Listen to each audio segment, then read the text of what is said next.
Why do you do this? Why do you spend your summer doing this? Why have you spent the last 26 years doing this sort of thing? The last 18 years, I've been at a home during the summertime. In our part of the world, that's the only deep time was in the summer. Rains the rest of the time. I always say that the reason we do is because of you. Because the great opportunities we have going out and sharing with those wonderful young people that anybody could want. It's been a tremendous experience for us being here this week. One of the things we'd like to leave with you is the thought that even though we're tremendously interested in track, we're far more interested in you as human beings. We're far more interested in your human potential. The important thing is that each of us chooses to do the best that we can do with the life that we've been given. That's our mandate. I've been reading a really interesting book recently. The title of this book is Human Destiny.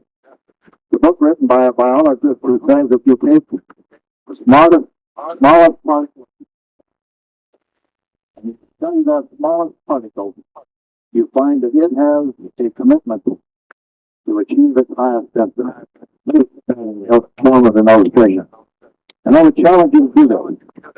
Take a geranium and cut a piece of stem somewhere between the root and the flower, toss it in the air 100 times, and then just arbitrarily stick whatever you have into the sand, water it, and watch it.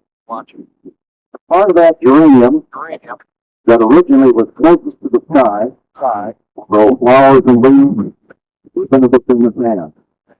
And the part of that geranium that was originally close to the ground will grow roots, even if it's in the sky.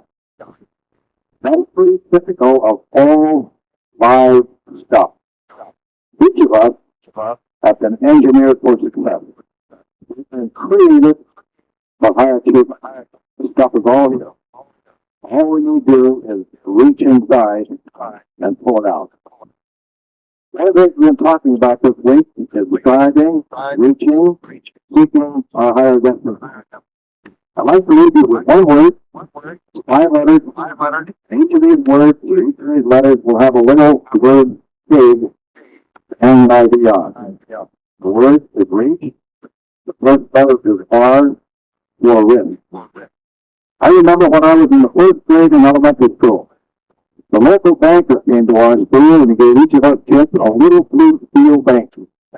He said to us, take this bank home, put a dime in it, and watch your fortune begin to grow. I took the bank home, I put my dime in it, and almost 15 years later, when my father passed away, I went to my old house, was rummaging around in the drawer, and there was my little blue steel bank. I pulled it out and took it. Lo and behold, the dime was still there. I got a knife, and I reached the knife in, and I sheared the dime out. It was 1928 dime. You know what? That dime had to work. One of the interesting things we learn in life is to seldom get what we want. It was almost always get what we expect. Expect to fail, you'll be a failure. Expect to win, you're going to be an achiever or a winner. Recently, I heard a young lady at the end of the race cry out to her parents in the stands, "You don't know how badly I wanted 3rd place."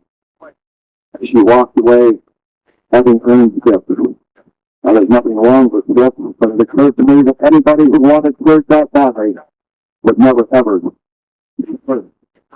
get what we expect. Years ago, when I first started coaching, a young man came to my office one day, he knocked on the door, and I was shuffling some papers, and this young man came in when I said enter. Pretty soon I realized he was standing in front of me, and I looked, and there were no fingers on the end of his hand. He had hands that had been terribly burned, turned off of his knuckles, a knot in my stomach, and I looked into his face. There were no ears on his head. His mouth was a spark tissue. This guy with a stump of a hand reached his hand out and he said, "Hi, I'm Johnny Hughes. I like to play basketball for you." I had one basketball scholarship and I was so frightened, I gave it to him.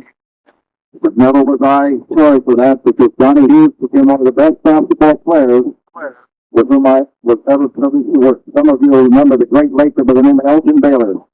I saw Johnny Hughes throw a ball from Elgin Baylor one night.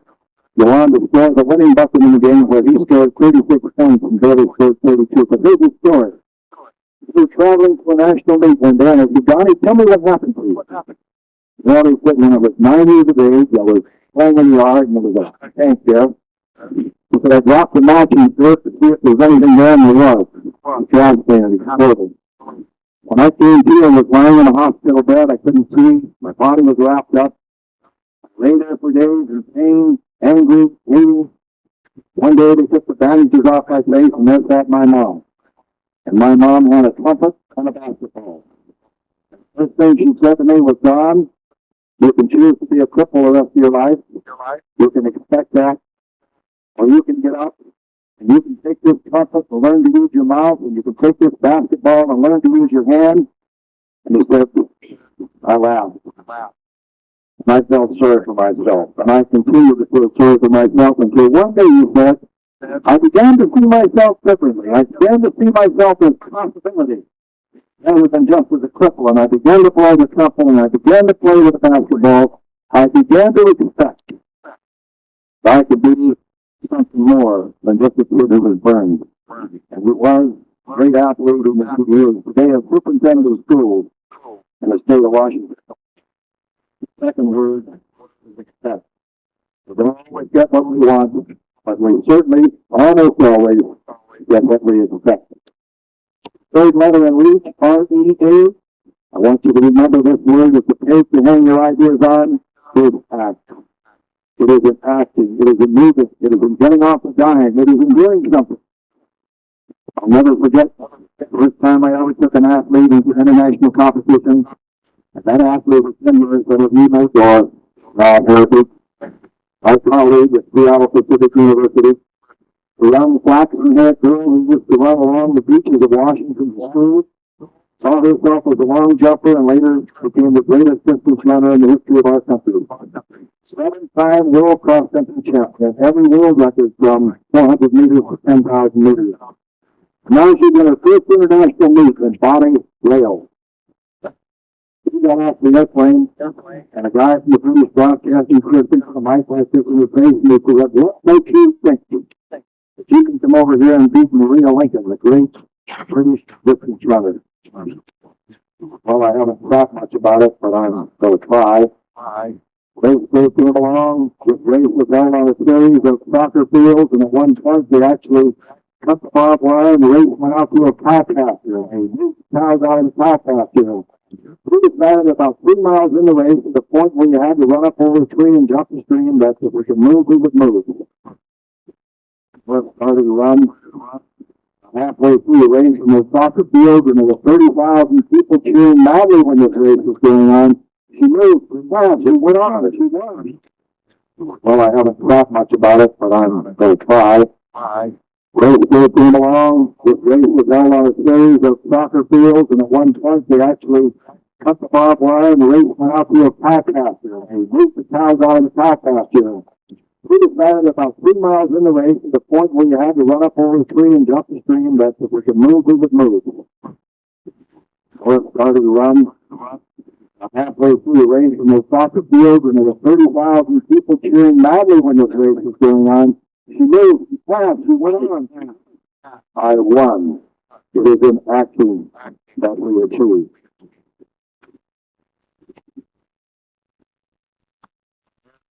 Risk, expect, act, and choose.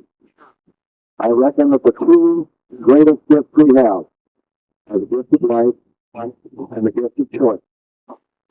Don't ever say to somebody, I have to. Losers say I have to. Winners say I choose to. We really don't have to do anything. On the other hand, we may not be able to succumb to those circumstances. A boy said to me last week on a class, he said, if only I had a track to train on, I could be great. I said, young man, you're choosing mediocrity. 4 members of the 1984 Olympic team came from areas where there were no tracks. Christine Whipple was tell you she came to my university where I labored for 28 years, and I don't have a track. You can't believe that, they say, but you're an Olympic coach. And I say, yes, but facilities champions do not make. Champions are made inside their soul. I do not have a track. I have not had a track in 28 years of coaching. On rainy days, we run along the beach. We run wherever we can run. We throw where we can throw. We jump where we can jump. But we jump with a sense of dignity and a sense of purpose. We choose to believe that if we commit ourselves to excellence, it's going to happen. It has little to do with facilities, with a track. I had a young lady jumping for me a number of years ago, named Pamela Spencer, came from Great Falls, Montana. She made the Pan American team, and we went to the Pan American Games, and she was the odds-on favorite in those games. But she know highly. She entered the meet at 5'8". She did not clear height. Afterwards, she came up to me and she said, Coach, I heard two voices speaking to me on the track down there today.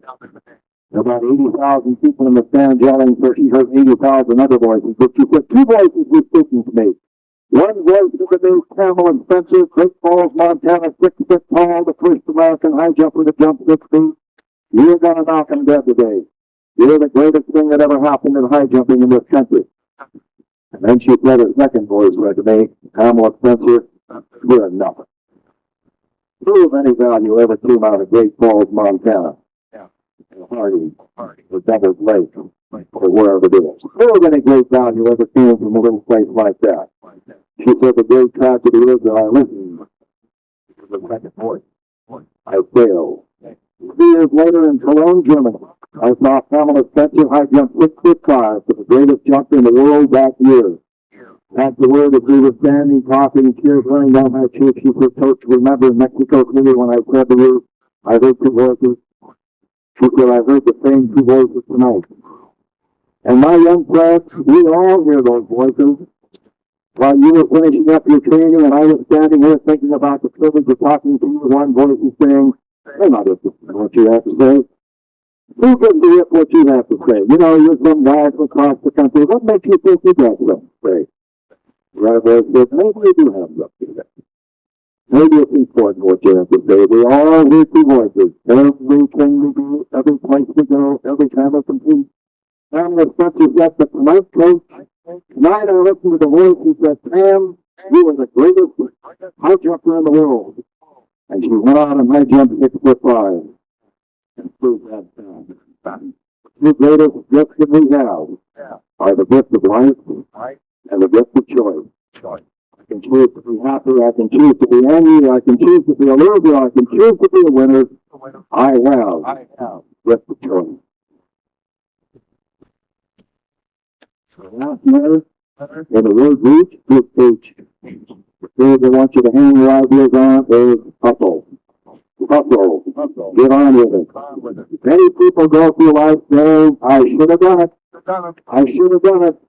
Let me leave a little thought with you here. Don't spend much time shitting on yourself. Don't ever shit on yourself. I should have done it. I should have done it. Hustle. Get on with it. I should have passed in a race. And alas, it's too late. The race is over. I should have done it. Hands are important. The other hand, failure is a part of life. Acting, hustling. That's what it's all about. There's the word. Reap, rip, act, choose, and hustle. And I'd like to close with 2 little stories. Stories about a mountain climber. Maurice Herzog. Maurice Herzog climbed the great mountain in Tibet known as Annapurna. Second highest mountain in the world, over 26,000 feet high. On the way down, he fell into an ice cave, a crevasse. Should never have been found, but his fellow climbers went up the next morning from 24,000 feet, searching, not expecting to find him, and someone found a glove lying on the ice. They began to pull from the snow, and they hit something solid, and they let out this frozen human being, Maurice Herzog. The only man up to then ever to have stood on the top of the mountain in a Annapurna. They took him up, carried him down to the high camp. They put him in a sleeping bag. They began to carry him off the mountain.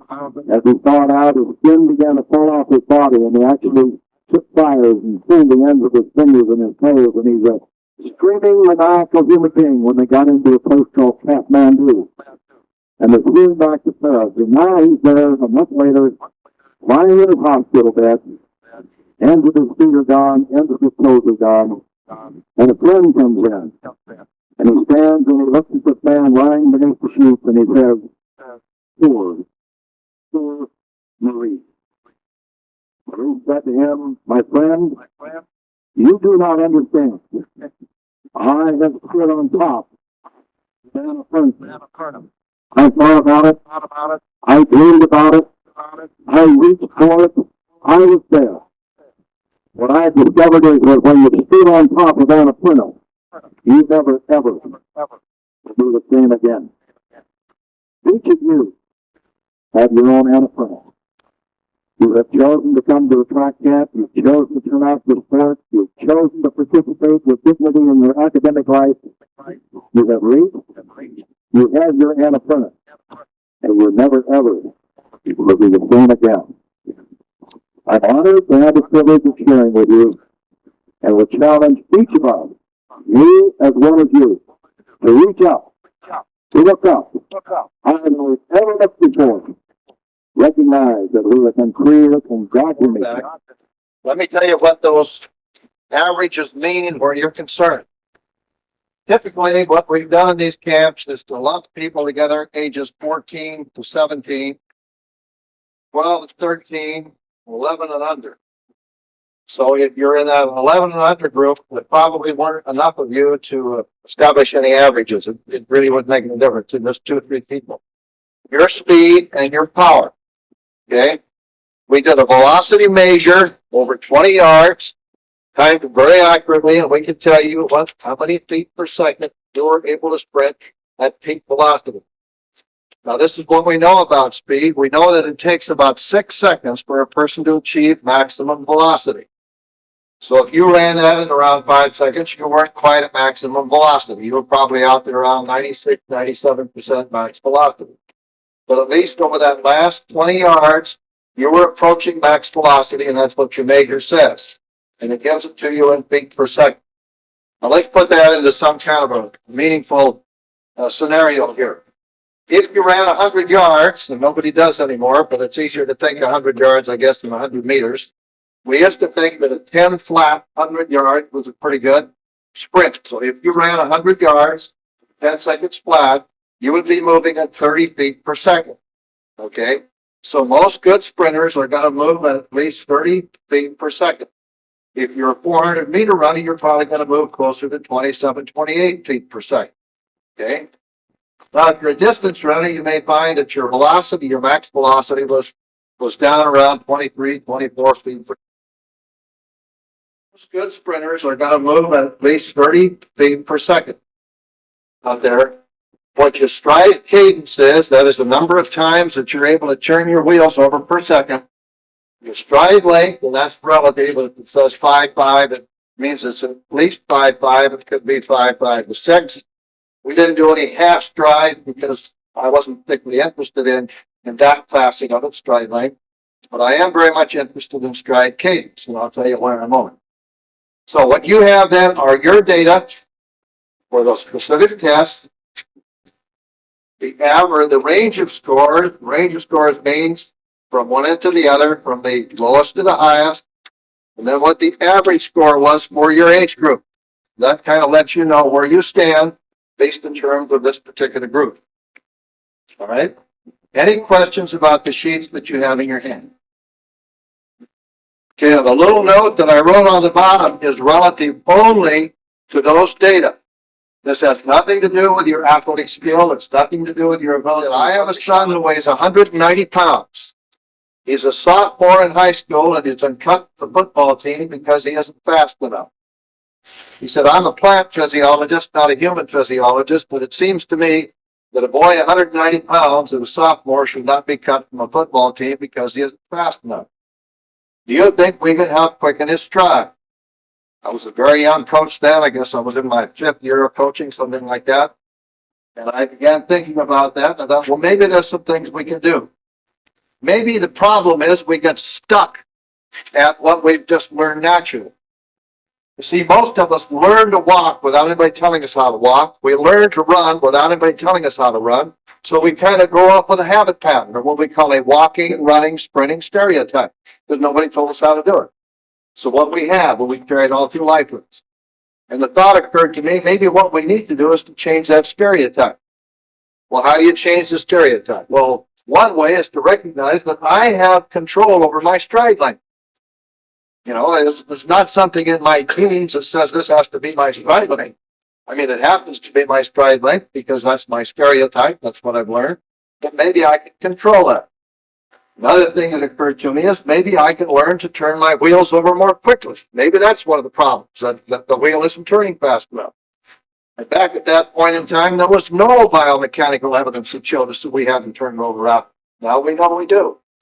But I thought, well, one way we can do that is by doing downhill running. You run faster downhill than you do on the flat. So anyhow, we started a sprint school, this plant physiologist and I could name, if I chose to do that, the number of national class athletes who participated in that first 5 years of sprint school. Major League Baseball players, athletes of all kinds.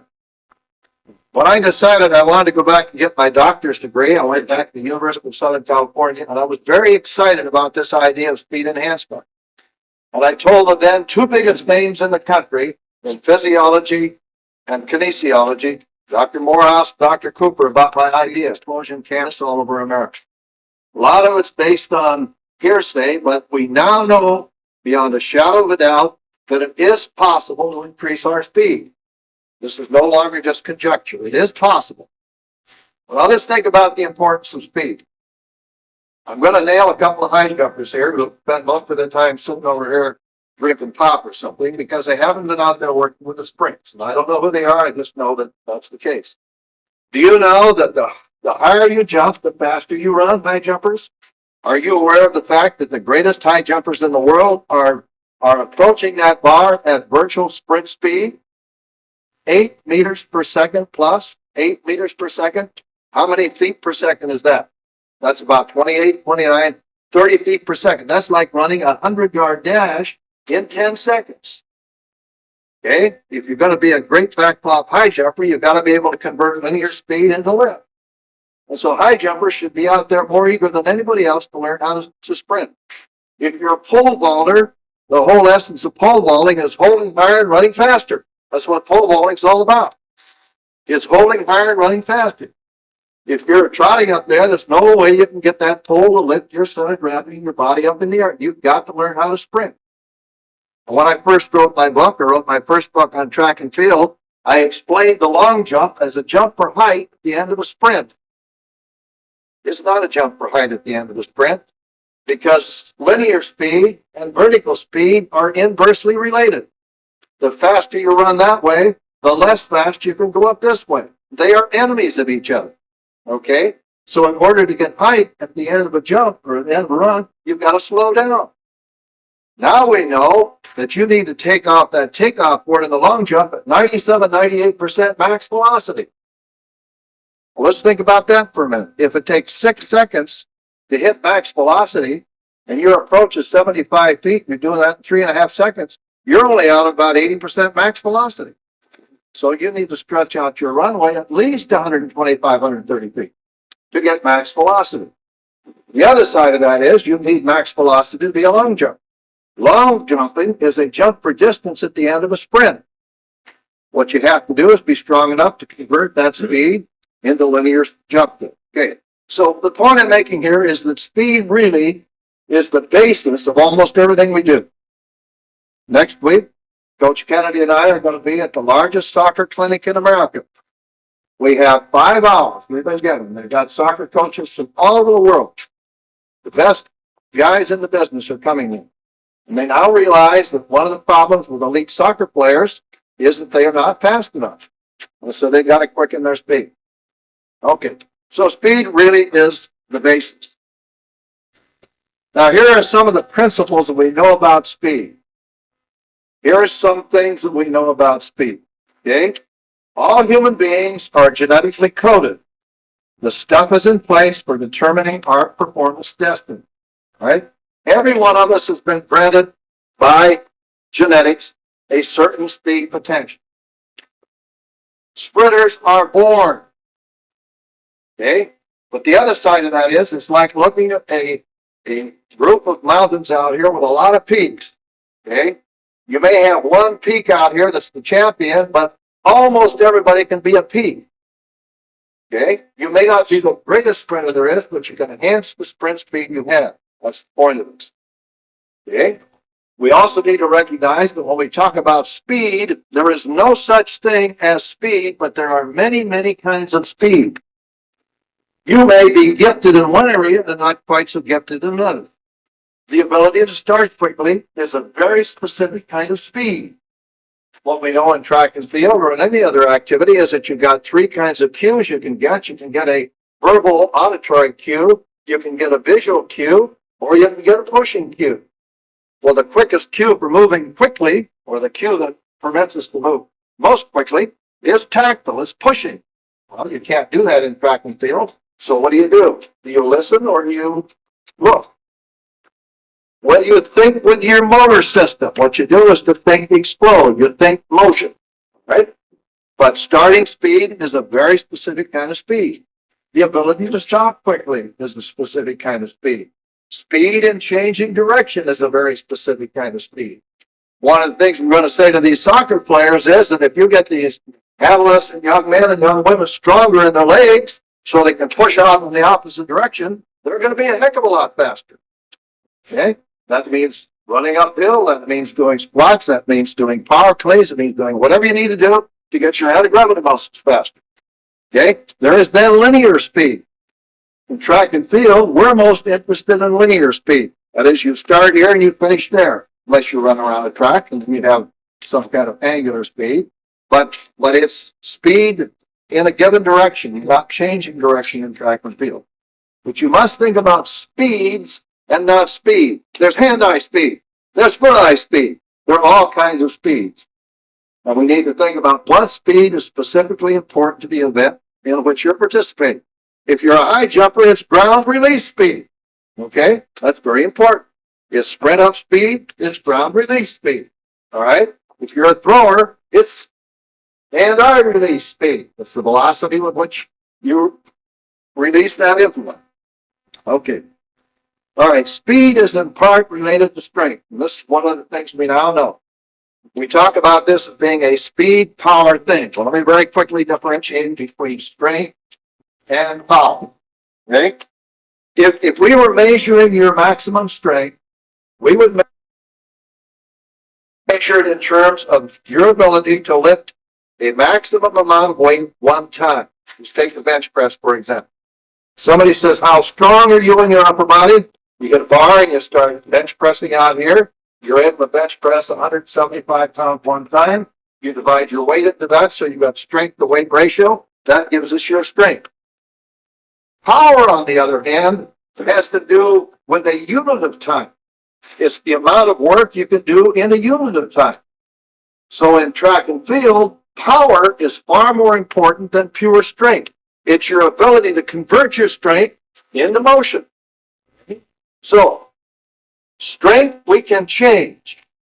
And the stronger we get, the better able we are to enhance our power, thus make ourselves explosive, and thus make ourselves quick where sprint speed is concerned. Okay. So, what we know is this. Speed is in part related to strength, which is related to power or explosive movement. We can enhance power and thus quicken our movement time. Here are some other things that we know. Strength in the anti-gravity muscles. What do we mean by that? We mean the muscles that we need to use to keep from collapsing against the ground. Strength in the anti-gravity muscles are primarily important to sprint speed. A researcher by the name of Ikai, Japanese man, took a group of junior sprinters, and he had actually 3 different groups, but one group he worked on flexibility in the hip joint and anti-gravity strength, and he found that over a period of several years, they became significantly stronger and became the best sprinters in Japan. So flexibility in the hip joint, which permits us to do what Coach Kenneth, like Evelyn Ashford, took 51 strides for 100 meters. Okay? And in every one of those strides, because your elbow's out, you're torquing, you shorten your stride by 1 inch. You're 51 inches behind somebody of comparable ability simply because you're out of sync. Now you get your elbows in, get everything in alignment. Now you've increased that 51 inches, and so you can be very competitive. So practicing the skill, everything in alignment, mechanics become tremendously important. In the long sprints, we know that in the long sprints, it's sprint endurance that prevails. So we're talking about 200 meters and 400 meters. In a 200-meter race where athletes are competing of comparable ability, the athlete with the best strength endurance will always win. So any race longer than 6 seconds becomes a strength endurance race. Any race longer than 6 seconds where we're going to achieve maximum velocity becomes a strength endurance race, which means you repeat it, you repeat it, you repeat it, so you've enhanced your strength endurance, your ability to endure over that distance.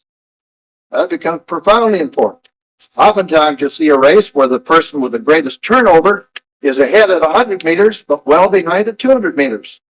They obviously are the fastest in terms of their natural ability, but they don't have comparable strength endurance. Okay. All right. Back a number of years ago, in fact, I was in a camp like this, and I rushed to the camp to the LA Coliseum to see a classic race between a East German sprinter by the name of Gare and Evelyn Ashford, who was at that time the world record holder. And on that given day in the LA Coliseum, before 75,000 people, Gare beat Evelyn Ashford. And we did a biomechanical analysis of that race, and we discovered that Evelyn Ashford took 47 strides over that 100 meters. Gare took 51 strides over that 100 meters. We looked at that and looked at that and looked at that, and finally somebody said, you know, maybe the East Germans have become more interested in stride cadence than in stride length. In order to increase your stride length, you have to increase your muscle mass. So ultimately, you have to produce an engine so big to move your body that you can't move it. I mean, you just simply can't produce an engine big enough to move your body fast enough. Okay? That being the case, this great big engine here becomes a liability, you see. So now you've got to work on the other side, which is stride enhancement, turning your wheels over more quickly. Well, now, what do we know about that? That's the point at which most people can enhance their speed by learning to turn their wheels over more quickly.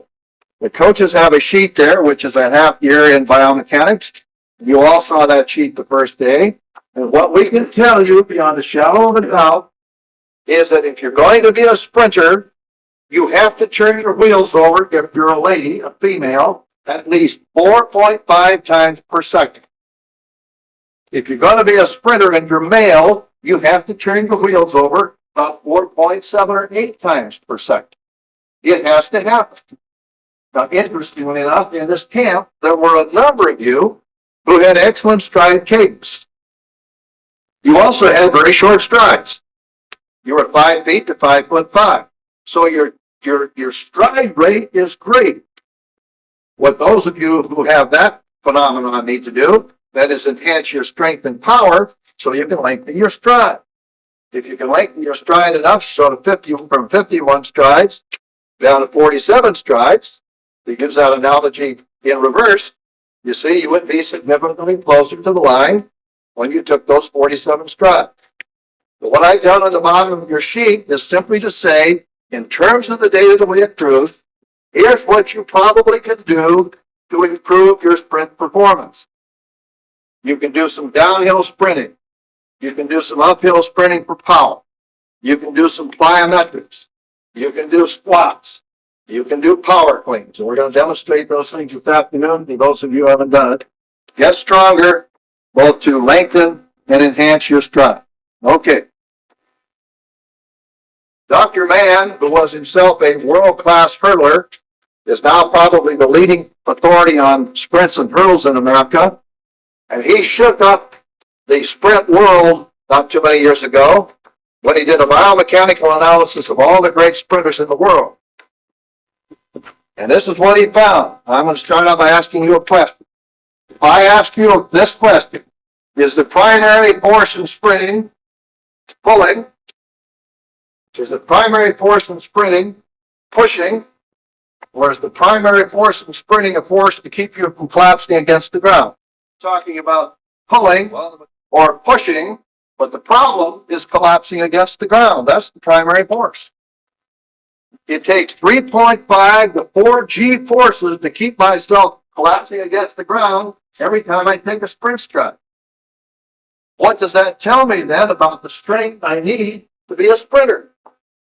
It's not nearly as much pushing as it is anti-gravity strength, ballistic, plyometric, box jumping, all that stuff. Now the football teams have gone crazy over it. Track coaches have been doing this for the past 20 years, and football coaches now think they've discovered the center of the earth because they're doing plyometrics, boxing, bound jumping, and all. Well, you know what I'm trying to say. Okay. All right. So sprinting is plyometric. Sprinting involves receiving eccentrically, delivering concentrically a series of shots down the track. So we need to train our body to receive eccentrically, to deliver concentrically. Now let's think about the amount of time you're on the ground when you sprint. Let's say that you took 50 strides in 100 yards and you ran that in 10 seconds. So your foot was on the ground 50 times in 10 seconds. Well, it doesn't take an atomic scientist to know that you're on the ground less than a 50 second. Okay? It's a very short period of time. It's almost like bouncing a golf ball. The ball doesn't go. That's what a sprinter does. You look at a sprinter. So when you're talking about plyometrics, you're not talking about what I see a lot of people doing. You're talking about, okay? If you had a big plate of steel and a jackhammer under it, and you put your sprinter on there, and you went, oh, that's what plyometrics are all about. We're talking about specificity of strength. We're talking about putting into your body the kind of power you need to sprint like that. All right, here's one other thing. This is the great shot. Dr. Mann looked at the top 50 sprinters in the world, male and female. He looked at every factor that any of the elite coaches said had something to do with sprinting. Ronaldo's, for example, runs with his fingers out here. I've heard sprint coaches sit and almost get into fist fights about the fact that what he's doing is reducing drag by doing this, and that's important.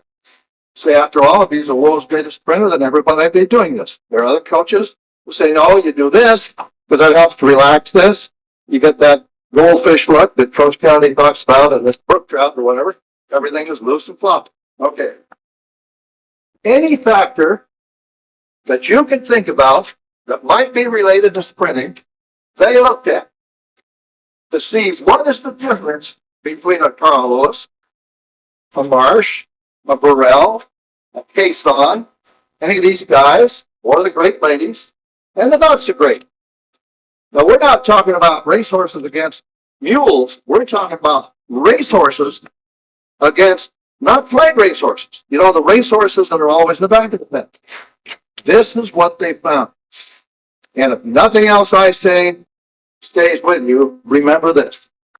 They found that the one thing that distinguishes the great sprinter from the not so great sprinter is the speed with which that limb moves from there to there. That's the single most important factor in sprinting. The speed with which that limb moves from there to there. Okay? What moves that limb from there to there? Your hamstring muscles. Your glutes, this power pack back here. Now, before I learned that and knew that, I was in the Soviet Union with an American team, and I was sitting just like this on top of the hurdle, just snapping pictures as hurlers were training. And there were 3 Soviet female hurlers that were running in the mid to low 12s, 400-meter hurdles. I mean, you're talking about the best in the world. When they were on top of the hurdles, they had this great, big, massive hamstring hanging down here. We also had the 3 best American hurdlers on top of those hurdles. When they were on top of the hurdle, it was concave. There was no muscle here. When I first saw that, I said to myself, if this lady over here with this big leg ever came to me and asked for a scholarship, I'd tell her to go play football or something. Really, I'm being serious. I'm not being nasty to anybody. Her legs were so big and powerful. I just said, this can't be a sprint. Well, now we know that those little concave legs just can't get down off that hurdle fast enough. What's Mr. Kennedy been saying all week? Get it off of there. That's what sprinting's all about. Get it off of there. Get that leg down. So the single most important thing any of us can do to get stronger is to increase our hamstring strength. How much do we increase our hamstring strength? Well, we used to say, when I taught biomechanics years ago, that we wanted to get our hamstring strength 50% as strong as our quad strength. You know what I'm saying? 110%. Most athletes, you tell them that, they say, you can't do it. Oh, yes, you can. I know distance runners who are 110% in their hamstring and their leg curls with their quadriceps. Anything that helps you move from there to there or here to here, like sprinting uphill, okay? All those kinds of things, the plyometry stuff, our whole history. I'm talking about more, as I've already said, than playing basketball well, or being the best shot putter, or tennis player in town, or being best in debate, being the best at math or art.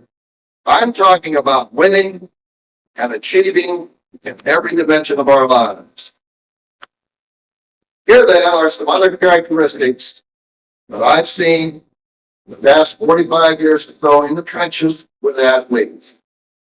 These are not necessarily in any hierarchy. I'm not suggesting that the first is more important. I'm simply saying that in my life journey, I've often looked at the high achievers, and these are the things that I've seen. You may have a whole different list tonight. One of the things that I know about achievers or winners is that they feel good about themselves. What the psychologists would refer to as the positive self-affections, which is to say, I feel okay about me. Some years ago, while returning from the international meet in Moscow, I was in the air about 14 hours, and I began to think, what is it that differentiates these athletes from who I've spent the past month with the also ring? One of the things that occurred to me was what I just said. They feel good about themselves. If you were to ask me what makes Carl Lewis different than many other sprinters, or what makes Jackie Joyner Kiersky different than a lot of other athletes and long jumpers, I would say to you, yes, they are uncommonly talented. But I would also have to say to you that they feel good about themselves. We have a lot of trouble in this life when we don't feel good about ourselves. There's a direct correlation between the way we perform, be it academically, be it in terms of our social relationships, our psychological relationships, and athletics. Direct relationship between that and how we feel about ourselves. The corollary here is that these people are driven by a sense of positive expectancy. They expect to perform well. I used to be a mountain climber, and there is in Southern California. There are in Southern California the Great Lake Beach.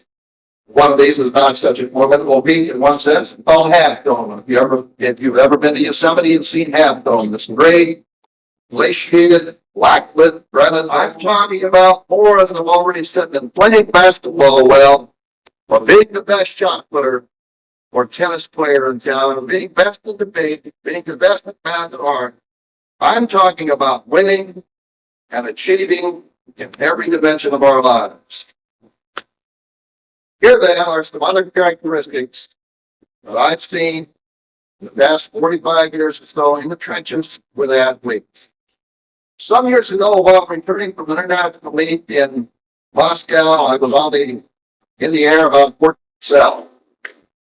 We have a lot of trouble in this life. We don't feel good about ourselves. There's a direct correlation between the way we perform, be a mountain climber. There is in Southern California. There are in Southern California the Great Lake Beach. One of these is not such a formidable beach in one sense. It's called Half Dome. If you've ever been to Yosemite and seen Half Dome, this great glaciated, blacklit granite dome. No one will ever climb Half Dome. I remember when I was a gymnast, saying to my fellow gymnasts, no one will ever do a double somersault. No one will ever do a double fly away from the horizontal bar. Nowadays, junior high school kids are figuring out how to do triple flyaways. You know what? Nowadays, young people are sitting at the bottom of that absolute 3,000 vertical face of half dome and figuring out ways to pre-plan. The difference is that we were looking for reasons why it could be done. Nowadays, young people are looking for reasons why it can be done. The second characteristic is their willingness to take risks, to break away with prison called security. A number of years ago, I read a book called Catch an Angel, and the writer of this book, the author of this book, was a guy named Robert Russell, was a professor. Robert Russell, at the age of 5, was playing in his backyard when the crow came out and came on a break, slid a line in his eye, he blinded in his right eye, he's a one-eyed boy going to school, and unbelievably 2 years later, something else happened and he lost his other eye. Now here's this blind boy, and they put him in a school for the blind. And he becomes reclusive. He hates life. He hates the feeling of these total steel events with all this place where he's staying. And he begins to get worse and worse and worse in terms of a social psychological sense. Then all of a sudden, a coach comes to him. This coach is a wrestling coach. And this coach says, you know, Robert, wrestling is a feeling sport.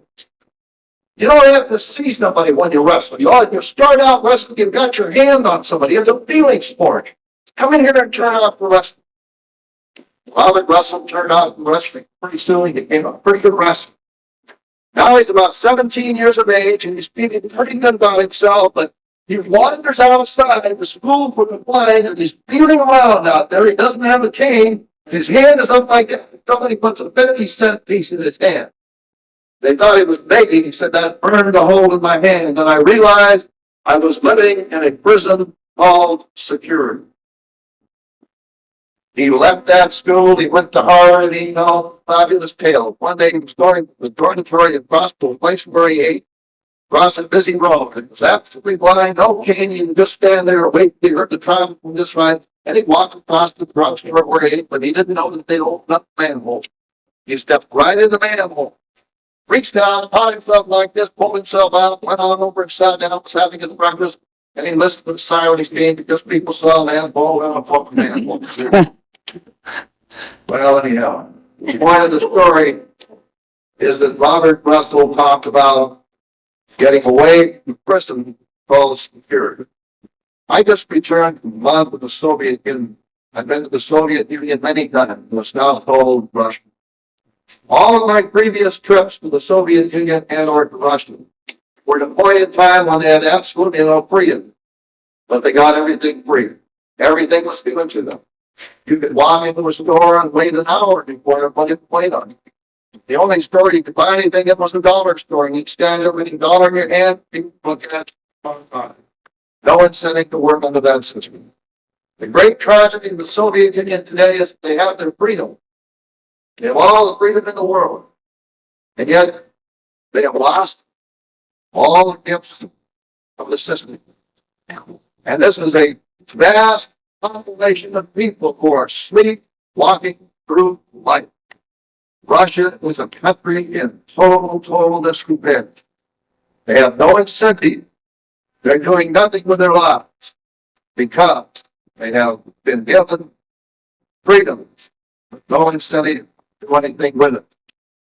Talking about Bristons, people who rip often discover that they have strengths heretofore unknown.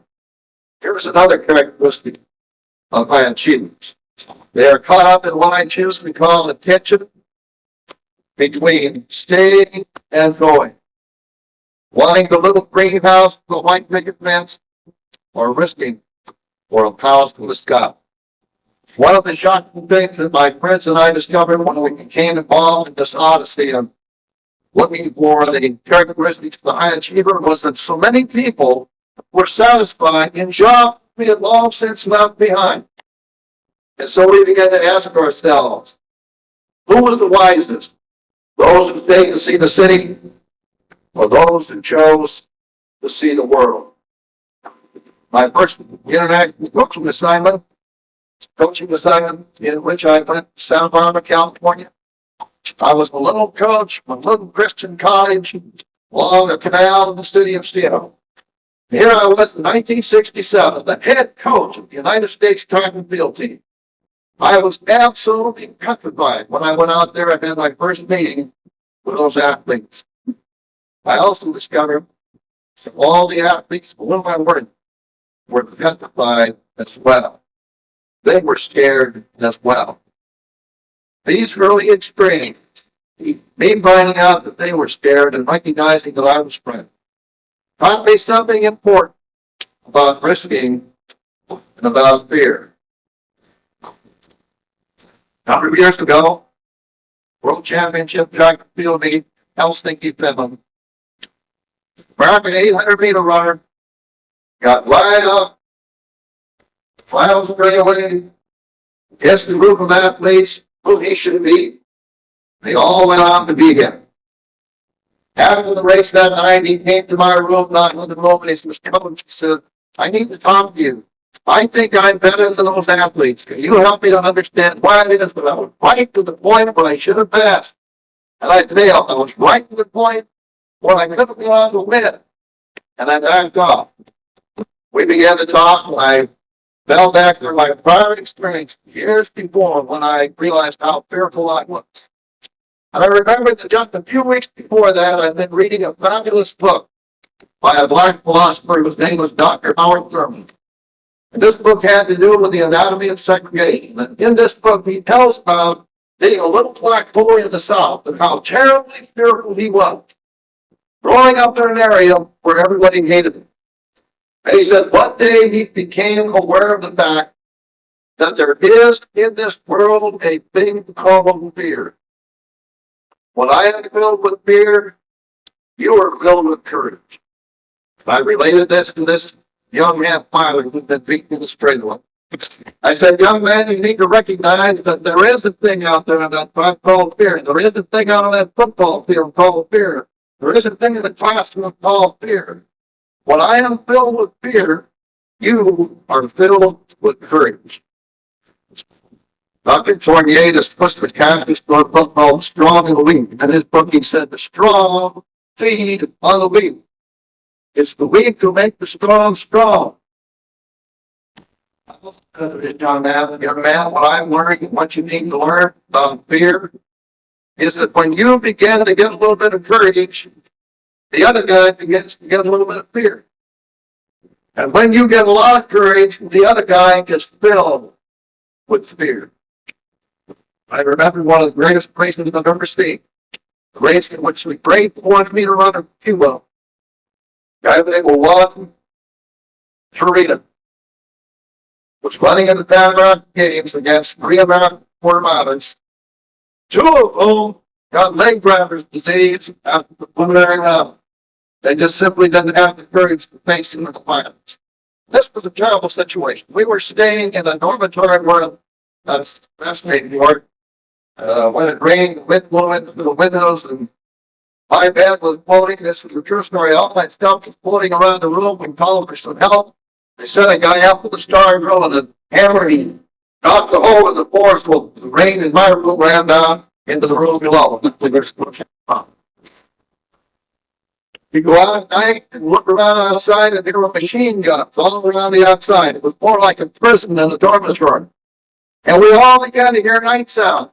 We all began to hear the footsteps behind us. So these 2 other 400-meter runners began to hear night sounds. And this one trainer was so good that when he'd come around the corner, he just took around and laughed at everybody. So I'd just seen him run. We called him the Great Horse. He was the only man that ever won the 400 meters, the 800 meters in Olympic Games. Well, here's one little guy over here who's hearing these night sounds, but he begins to realize that if he gets a little courage, maybe Juan Torino's going to get a little fear. And on the final day of that race, the gun went off, they started running together, they came around the final turn. Juan Torino turned over this like this to laugh running and running past him. His throat stopped Juan Torino that he missed a couple of steps, and these guys then had a dead fight to the finish with the American winning. And the further he ran, the faster he ran, the more courage welled up in him, the more fear welled up in one dream. Remember, everyone has some fear. I have fear standing here in front of me, even though I've done this thousands of times. I have fear. Everyone has fear. If we let it, fear will destroy us. If we stand up to it, we'll be able to accomplish things that we can't now believe possible. Most high achievers whom I have known have been goal setters. They plan ahead. Let me tell you a story that some of you have heard before about a goal setter. There was a young man in the Soviet Union by the name of Yanis Mushin, who was a 14-year-old boy, could throw better than anybody else in his area. And in those days, they took boys this age and they put them in a special camp. They trained them just for a specific event. They did that in East Germany. They did that in all the eastern part of the world. Well, this boy, Yanis Mushin, finds himself with all the great javelin throwers in the Soviet Union, all of them much older than he is. And as the days go on, he feels like he's in a prison. And this is a terrible experience for him. And he begins to get very downcast, psychologically destroyed. And then one day, he realizes that every day they took certain tests out here, like some of you have been doing. 5 double-hitting miles per distance, jump reach, standing long jump, shot toss, etc. So he says to himself, I'm going to see how good I can get at 5 double-hitting miles. Let me tell you, there's people in this room who are good. We have tested thousands of youngsters all over America, and there are some people in this room who are good. This guy says, I want to be the best 5 double-leg pounder in the Soviet Union. He worked and he worked and he worked and he worked. And one day he was the best 5 double-leg pounder in the company to go. So now he took another skill, and then he took another skill, and then he took another skill. Pretty soon he was the best at every one of these skills. And then he began to think, maybe I can be the best at the javelin. That's what this is all about. And so he dared write down on the piece of paper, I'm going to be a great javelin. And then one day he dared tell a friend, he put himself on record, he says, I'm going to be a great javelin. And then one day he did the unthinkable. He said to the coach, Coach, I think I can be the world record holder. He wrote it down. Okay. And one day he was the world record holder. First man in history to throw the javelin over 300 feet. Okay. Therein lie the steps of high achievers. They dream it, they think about it, they begin to articulate it, they write it down, they commit themselves to some important other person. And it's important for each of us to recognize that writing it down is essential because the newest team, right, the sharpest mind. They are teachable. They are teachable. I was a rookie coach on one of my first coaching assignments. And a young lady by the name of Willie White, who was a 3-time Olympian and a world record holder in the long jump, came up to me, a rookie coach, right, and wandering around the field. And she said, Coach, would you watch me coming off the board in the sand pit? And I said, wow, here is the world's jumper asking this little guy from a little school in Blue Sea to help her come off the board in the sand pit. I came onto the track in Canberra, Australia for the Pacific Conference Games, and the leadoff man of the American 4x400 relay team in Montreal, greatest 400-meter runner in the world up to that time, came to me and he says, Coach, he said, I don't really know you. I just know you're with the women here. You're a coach for the women. So he said, I need some help. Would you come to the track and help me? I said, wow, achievers are teachable. Let me tell you the other side of this. In 1986, Winter Games in Moscow, I was the designated coach for the distance run. I went out onto the field, introduced myself to the runners. One young lady was training the 1,500 meters. So I introduced myself. I said, young lady, if I can help you, let me know. She looked me right in the eye and she said, get lost. I don't need you. Do you know that 1 week later, on the night she was supposed to run, she couldn't find her way from the warm-up track to the stadium? I laughed myself all the way home. High achievers are teachable. High achievers think in terms of the possible. Okay? They don't look at what is, they look at what might be. I was teaching a gymnastics class at the University of Southern California, and I used to go up every day at 1 o'clock. The mats were always piled up. I had to drag all these mats out, get my 12 months really kicked out. Every time at 1 o'clock, I'd want the mats to pile up. So one day, I'm going to find out why this happened. So I snuck up there early, and here I see that man, a young black man, sitting in a chair with my mats all stacked up. And he'd smoking my mats. And then I looked and he had a set of high jump crossbars up here, the high jump standard. And there was a crossbar on it. He was sitting there and he's watching at this. I watched this for a while. I went over and I said, "You stack these mats up every day?" "Yes, sir, I do." "Well, why do you stack these mats up every day?" "I said, I'm a high jumper. I'm going to be the first high jumper in the world to jump 7 feet. No one's ever done it before." He said, "I come in here every day and I stack the mats up the same height as a jumping pad. I put up these standards of bars at 7 feet." He said, "I looked over. I got to throw my heart up the bar first," he said, "before I jump the bar. You'll never, ever accomplish anything with your body that you don't first accomplish in your mind." Charlie Lewis, the first man in history, jump over a bar at 7 feet. Then I discovered that winners surround themselves with winners. Losers surround themselves with losers. In biblical terms, we are told not to yoke ourselves unequally. And that means to me, if you want to be a winner, stay away from losers. One of the interesting things about traveling with elite athletes, international teams, is watching the dynamics and social relationships. Almost always, event specialists hang together. And interesting enough, multiple performers, the throwers, and the distance runners who have to be most disciplined hang together the most.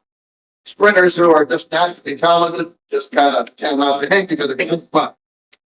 But very soon, the goof-offs tend to be isolated, set apart from those who aspire to greatness. A recent study involving great female athletes found that the highest achievers, perhaps listen to this, I'm sure that's why you're here, the highest achievers had strong support from their families, including parents and brothers and sisters, talking about associating yourself with winners. Conversely, each of us have seen a number of potentially great athletes or great students or great people who became more interested in being one of the crowd than one of a kind, and associated themselves with losers and paid the price. Other than things that I noticed, recognize what is needed most is that we need to recognize that what is needed most is bigger challenges, not better raw material. I want each person here, if I have nothing else to say to you, to recognize that you have been created in God's image and you have been created for great success. Every one of us can be an achiever in some area. It may not be in athletics, it may not be in art, it may not be in music, but everybody here has the potential for greatness. Subsequent to the 1980 Olympic Games, world-renowned scientists met in Seoul, Korea, to think about this business of high achievement and ask themselves, why did this group of athletes here in Seoul and why did others not make it here? We looked at 4 areas. We looked at improved physiology, we looked at improved equipment and facilities, we looked at better coaching, and we looked at the role of mental training and high achievement. And while we discovered that there were differences of opinion about each of these, it was unanimously agreed that what is needed for most high achievement is not better raw material, but bigger challenges. Cheap victories are meaningless. Striving and losing and striving again is the stuff of which achievement is made. A good example of this is the fact that in 1952, 1956, 1960, 1964, the winner of the gold medal in the decathlon was second 4 years before. Striving, winning, getting knocked down.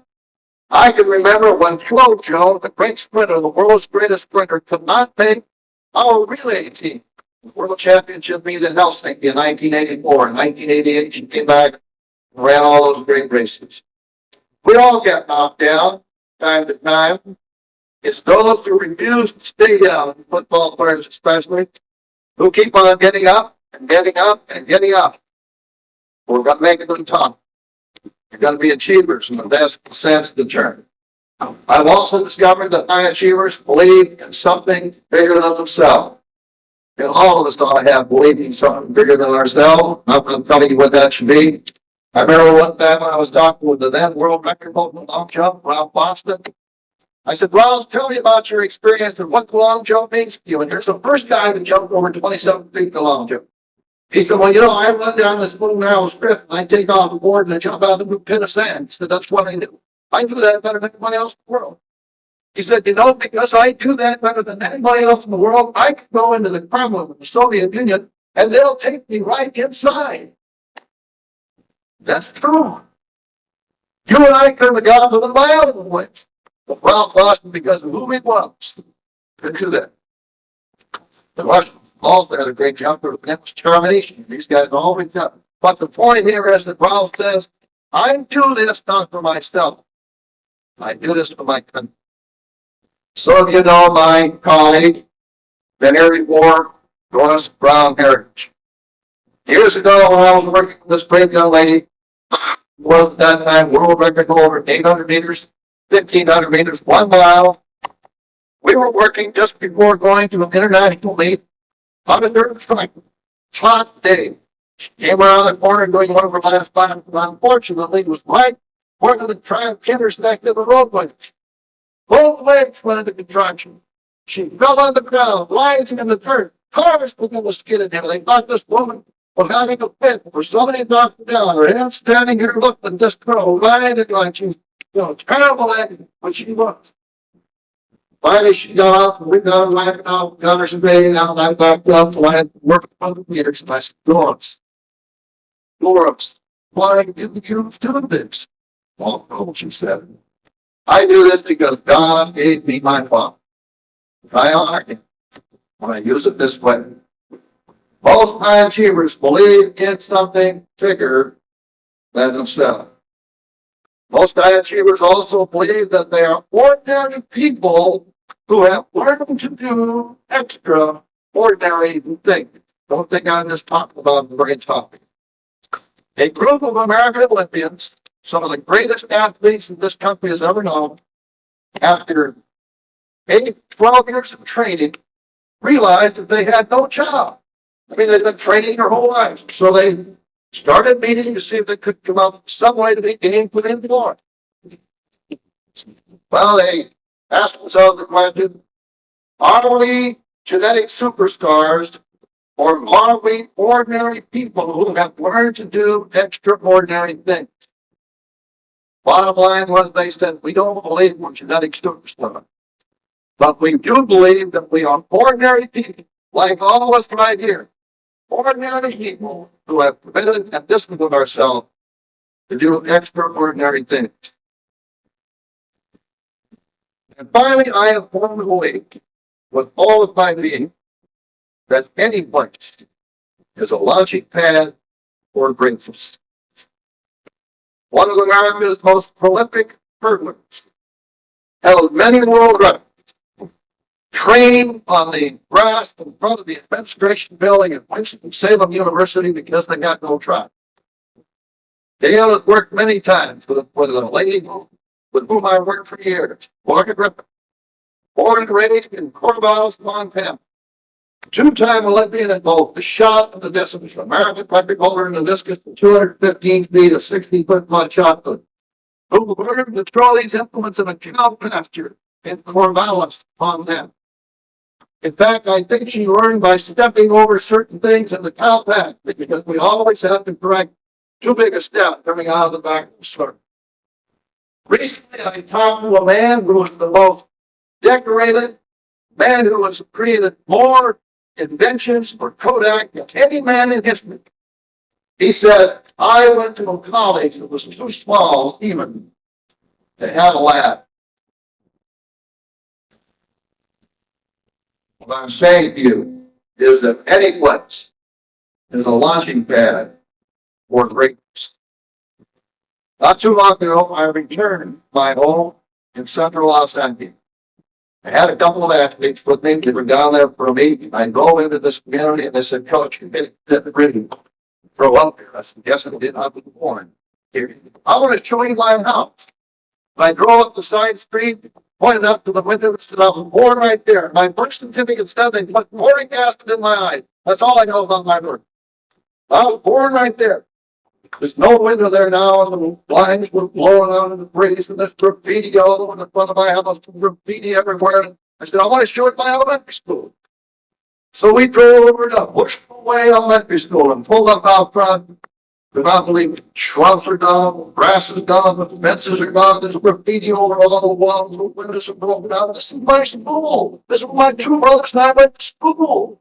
I'm sitting there and tears are running down my cheeks. I couldn't believe this had happened to my school. And all of a sudden I heard, whoosh, boom. Oh my goodness, watch out, someone's shooting at us. Boom. And I looked, and there were two little Mexican kids shooting rockets at the sky. And it occurred to me that any place, it's a launching pad, rockets, and any place, launching pad for greatness. It can happen here. It will happen here. The greatest show on earth is right here. Like the legs long, right? None of which are more impressive than we see driving here. We're here because we have big respect for Bobby, what she's done in this community. She's been one of the outstanding coaches in for years. And each year, as the state meet rolls around, I pick the news sequence on Lakeview. And we consider it a very real privilege to be here. What I'd like to do tonight is talk about what one might see between the raising and the lowering of the Olympic flag. Thursday night, I'm going to talk a little bit more about individual achievement. The title of that talk is going to be Reach. In just 1 year, we will be conducting our trial for Chan Games were held 760 years before Christ. The legend that I most like about those first games goes this way. It was a warrior by the name of Pelos who happened on to would be a large ranch, yes, in those days, and found that a king there had a beautiful daughter. The king's name was Robus. His daughter's name is Epidemic. How anybody could be beautiful with that name, I'm not real sure. But Pelos recognized the situation. He discovered that King Robus was a sorting guy, and he had found the challenge that if anybody could beat him in their chariot, they got to have half the kingdom. The whole Pelos went around, and he decided he was going to connive the charioteer, the guy that kept the king's chariot. He said, look, if you fix the wheel so that when I'm racing out against the king, the wheel comes off, he said, I'll get the whole kingdom and I'll split half the kingdom with you. So the charioteer did that, and he, Pelos, that is, got in his little chariot, he's across countryside. And King Robus, who had always run his lance through those who goes to take him on this event, leisurely got in his great big chariot with his steeds, and he started across the countryside, and the wheel came off his chariot. He crashed and burned. Well, in honor of what he had done, Pelos diverted the river, cleaned out the stables, and held some festival games. And those festival games continued in some fashion from that day to this. Those original games actually continued for 1,000 years, ending 300 years AD. The modern Olympic Games, the Olympic Games that we are involved with and that we are honored,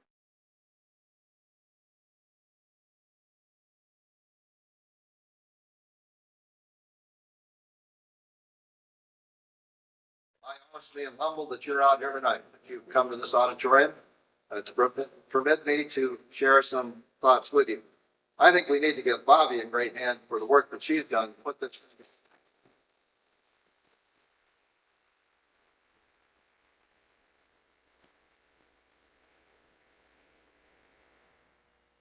come to you tonight saying unashamedly that we believe that each of us have been created in God's image.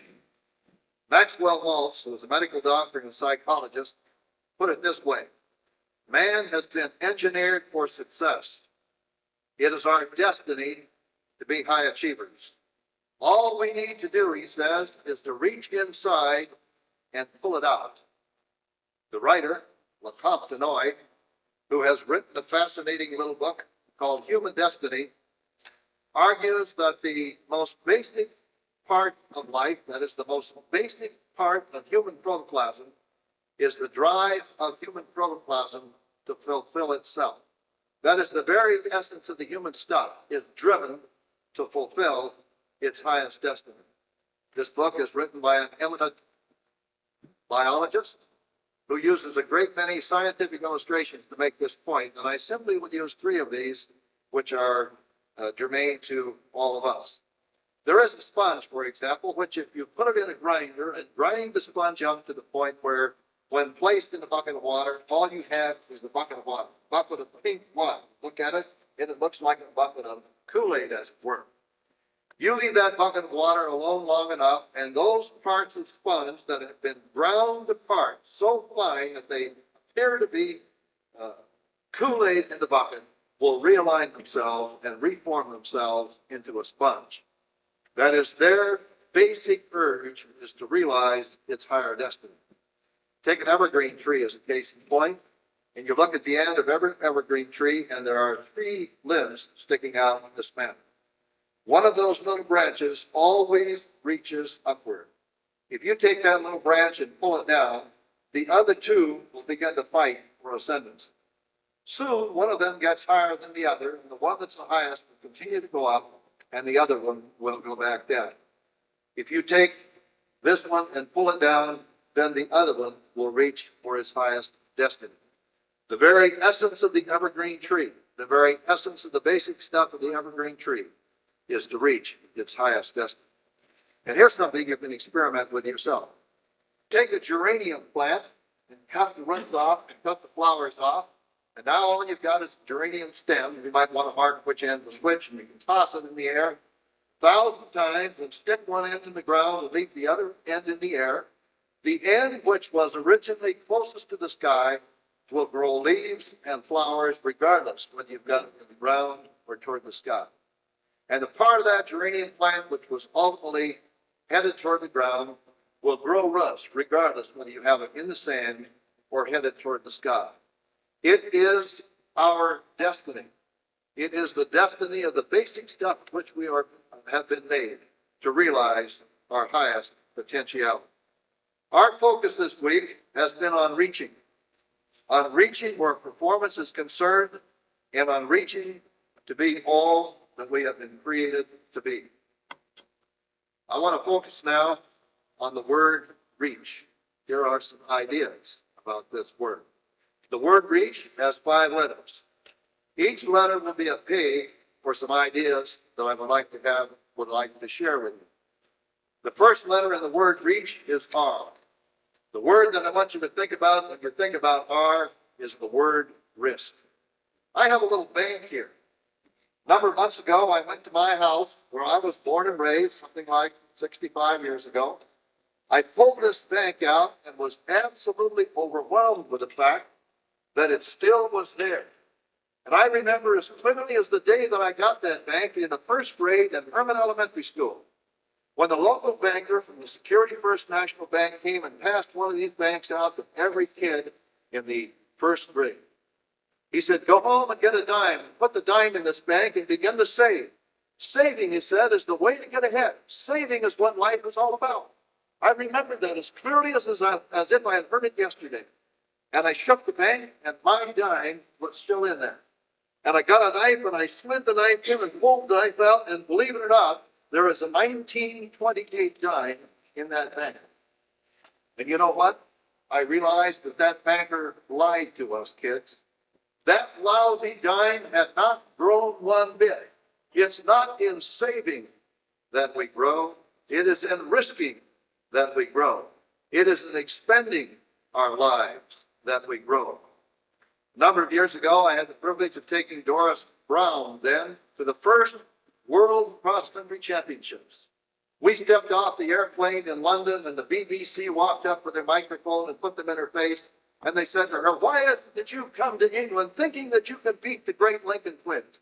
She said, "Well, I don't know." She said, "Maybe I will, maybe I won't. We'll see on race day." Well, this race was run in a place called Barry, Wales.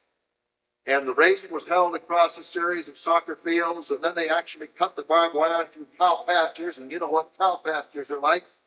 Indeed, during the middle of that race, the shoes were sucked right off of some of the runners' feet as they ran through the places where the cows had been standing. Well, our strategy was for Doris to follow for about 3.5 miles, and then there was a place where there was a fork in a tree, and he ran through the fork in the tree, crossed the stream, and came back into this long series of soccer fields. The strategy was to pass there if she could. But she passed sooner, and I couldn't believe it. I was standing there dumbfounded in shock as she passed, and she went on to win the first of 5 world championships in cross country. And the same guy who had put the microphone to her face in London came up and he said, "Tell me how you beat the Lincoln twins. Tell me how you did that." And she said, and I quote, "Their breathing became labor.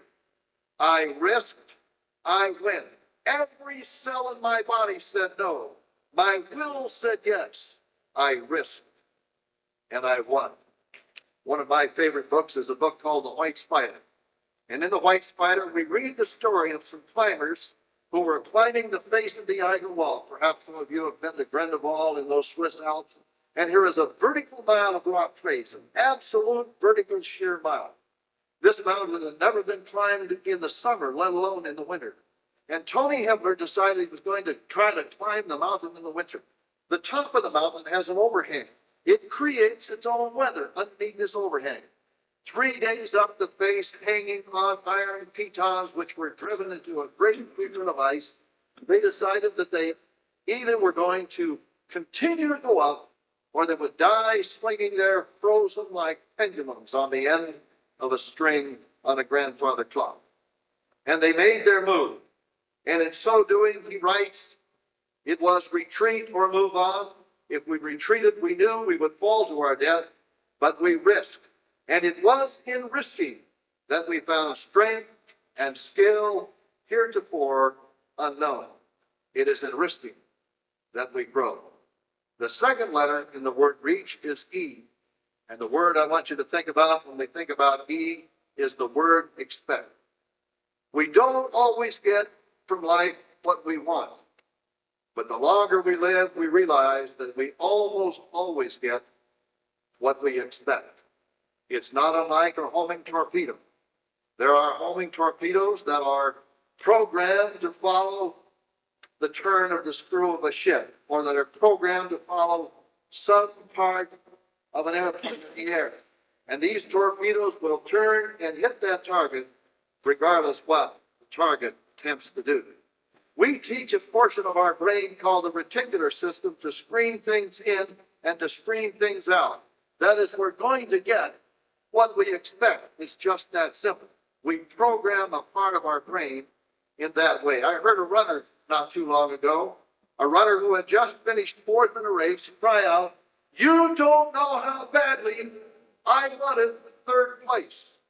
And it occurred to me that anybody who ever wanted 3rd place that badly was never going to get 1st. We get what we expect. One time, a number of years ago, there was a knock on the door of my office, and I said, "Come in," and continued to shuffle some papers. And all of a sudden, I looked in the front of my desk, and I saw the stubs of hands, and there was a knot in my stomach as my eyes went up into the face, and here was a guy who had obviously been through a terrible fire. His ears were gone. His mouth was just a parched bit of scar tissue. There wasn't a hair on his head, and the stub of the hand came out, and he said, "Hi, I'm Donnie Hughes. I'd like to play basketball for you." I said, "Basketball? How in the world could anyone even think of basketball who had a stub of a hand like that?" Well, I could talk all night about Donnie Hughes, but I simply would say this, that this guy with a stub of a hand made our varsity team. I saw him score 36 points one night. Moreover, I stood with him at Lamar, Texas, when he held the first tennis racket that was ever hit with two hands right in the center of the court, and he played his way into the semifinals of that tournament. One day I said to Donnie, Donnie, do you mind telling me what happened to you? No, he said, I don't mind telling you at all. He said, when I was 9 years old, I was playing with some kids in a vacant lot. And there was this tank there, and we dropped a match in it to see if there was anything in there, and there was. It was gas that blew up in my face. I came to in the hospital, and I was horribly burned. Obviously, my whole body was burned. And he said, my mother was sitting there with a basketball and a trumpet. And she said to me, son, when you get out of this bed, you're going to learn to play that horn, to use your mouth, and you're going to learn to play with this basketball, to use your hands. And he said, I didn't want any of that. I was too busy being sorry for myself, he said. And then one day when I was dribbling a basketball, I began to feel differently about myself. I began to expect that maybe I too could be normal. And when I began to expect that, I began to learn to play the horn and went on to learn to play with that basketball. Donnie Hughes today has got a pair of ears made out of cartilage from his hips. He's had hair transplanted onto his head. He still has the parched lips and the stubby hands, but he's married a beautiful lady, has 3 kids, and he's the superintendent of schools in Eastern Washington. He said, when I began to expect change to occur, it did. The third letter in the word reach is A. What I want you to think about when you think about A is the action word act. Goethe, the German poet, penned these terms. Whatever you can do or dream you can, begin it. Action has genius and power in it. It is so easy to get caught up in indecision. It is so easy to get caught up in what Newton called the law of inertia, where we simply sit and do nothing. I had the privilege one time of working with a young lady whose name is Kathy Weston, one of the most talented young ladies with whom I've ever worked. We were preparing for the Pan American Games in 1975 at a place called Los Alamos, New Mexico. We had 45 days together, and at this site, we were trying to prepare her both physically and mentally for the race of her life. And that race was the 800 meters. One of the few people in all the world who ever beat Doris Brown was an Abby Hoffman from Canada. She came up on the outside and she got that 1/2 step that we've been talking about through middle distance runners all week, and went on and just nipped her at the tail. And I had seen Abby Hoffman run many, many races and knew that she would run against Kathy Weston that day. So we went down and flew over the track in the stadium in Mexico, took a picture, and knew exactly where the steeplechase water jump was. It was about 150 yards around the corner from the finish line. So on our track in Los Alamos, New Mexico, I drove a flag in the ground and I said, Kathy, this is the steeplechase water jump. Whenever you hear me for the next 45 days blow my whistle, you run to that flag. My hand will be up, I'll drop the hand, and I want you to negotiate this distance in 21 seconds. If you run that in 21 seconds, you'll beat Abby Hoffman for the Pan American gold medal in the 800 meters. Now let's go to Mexico City for the finals of the 800 meters. The race went precisely the way we presumed it would go.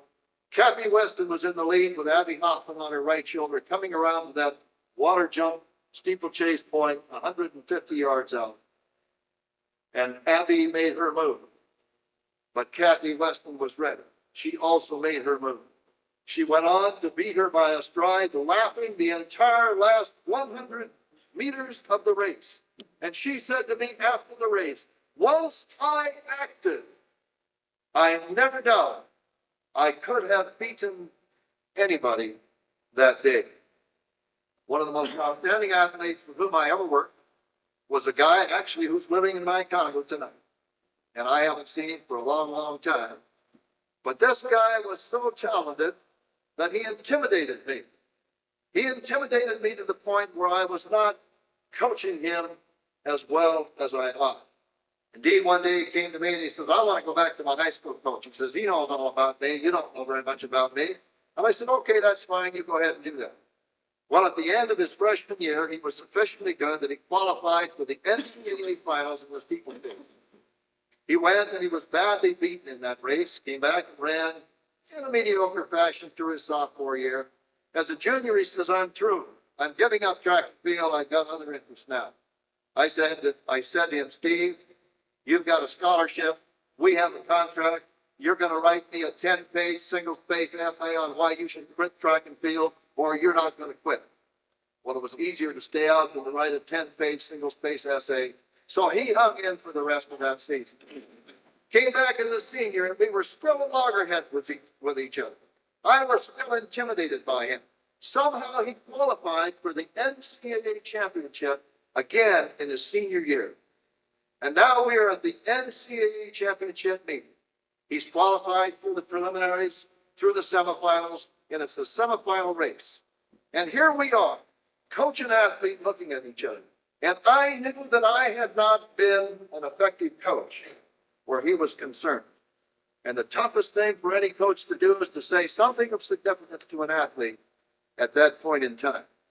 And there we stood on the track, perhaps the last chance I will ever have to articulate with him. He looking at me, wondering what strategy he should use.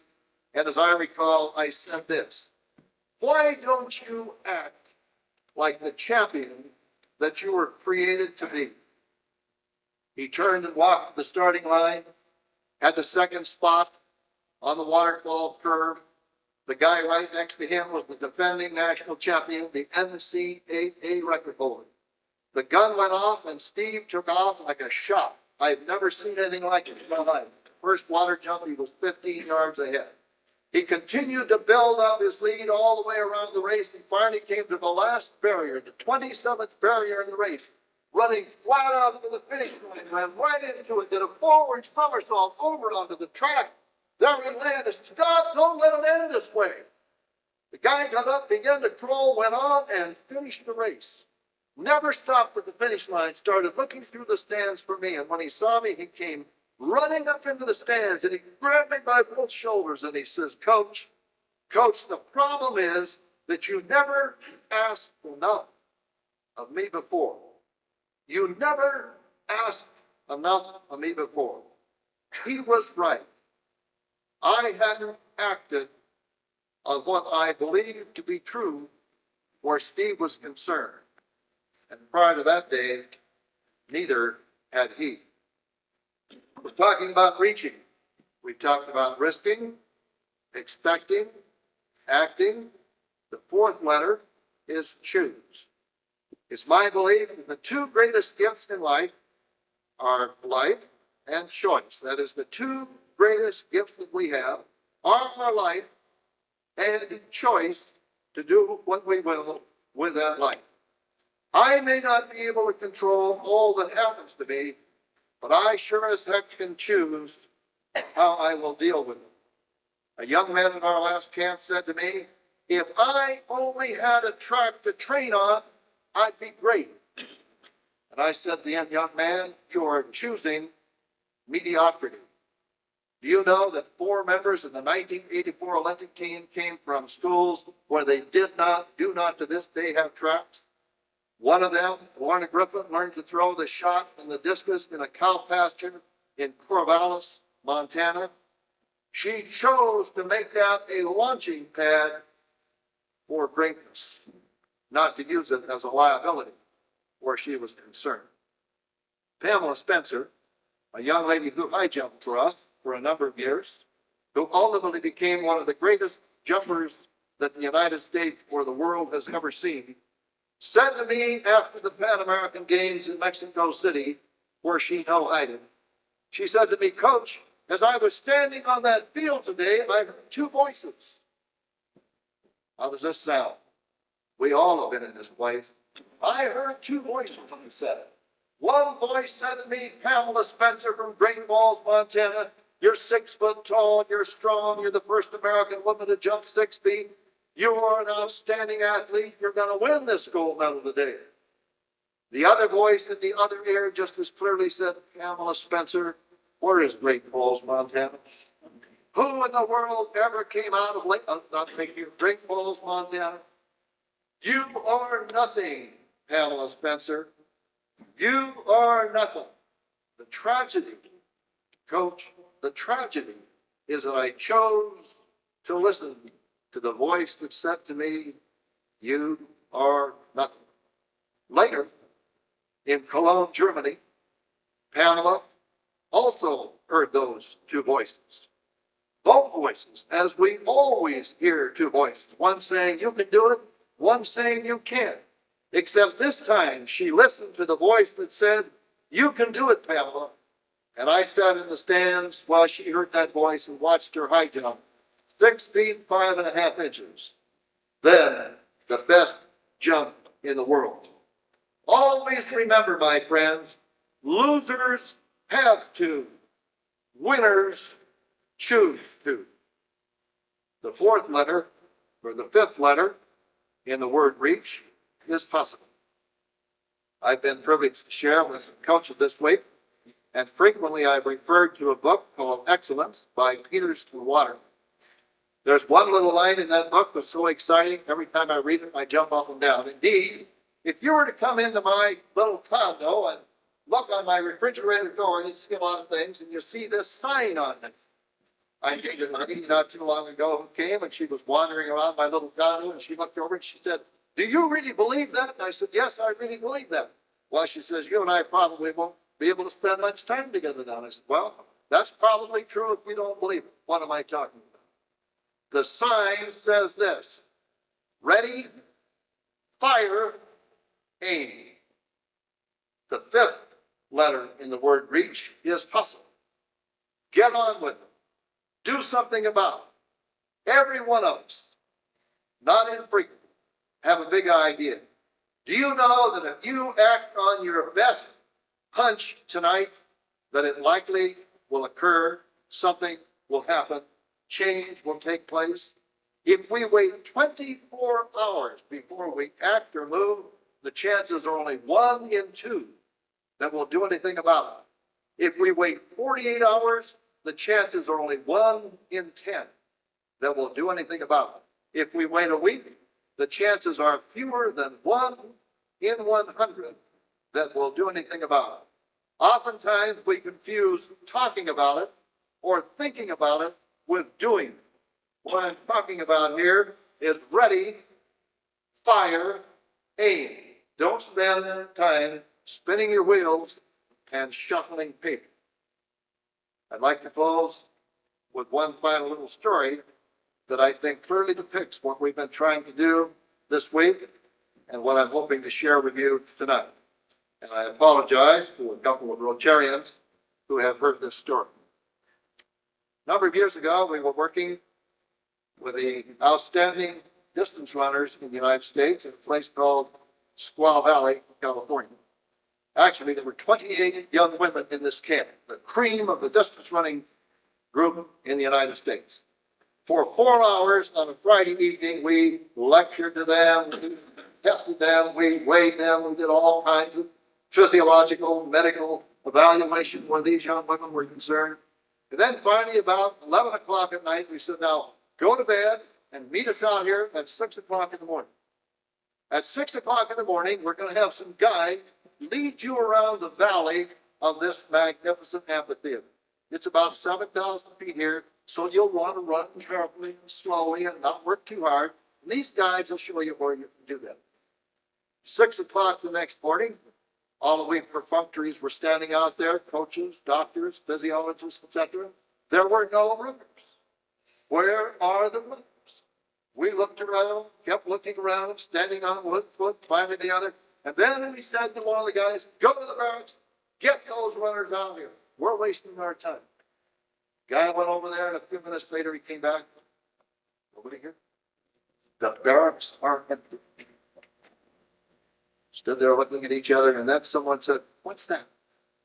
What's that up there on the side of the mountain, about 9,700 feet? A little line of bodies about that big going along the edge of the mountain. And I remembered as I looked up there the epilogue in a book entitled The West Side of Everest, wherein the climber Hornbeam is telling about the first American ascent of Mount Everest. He said, I am sitting as I write at an elevation of 18,700 feet. I have lost about 25 pounds of weight. My best friend was just killed in a crevasse. I have not heard from home for 40 days. I've got dysentery. We are discouraged. Our food is low. Our tents blew down. I am sitting here, and then there's a pause. And then he says, just now, I looked up, and I looked up, and I looked up, and I looked up higher than I ever dared look before. And there it was, he said, the top of Mount Everest. The top of Mount Everest. When we looked upward, he wrote, when we reached upward with our very souls, we found the strength and courage to climb Mount Everest. And so my challenge to us all tonight is to look up, to reach, to risk, to expect, to act, to choose wisely, to hustle, to do it now. Thank you.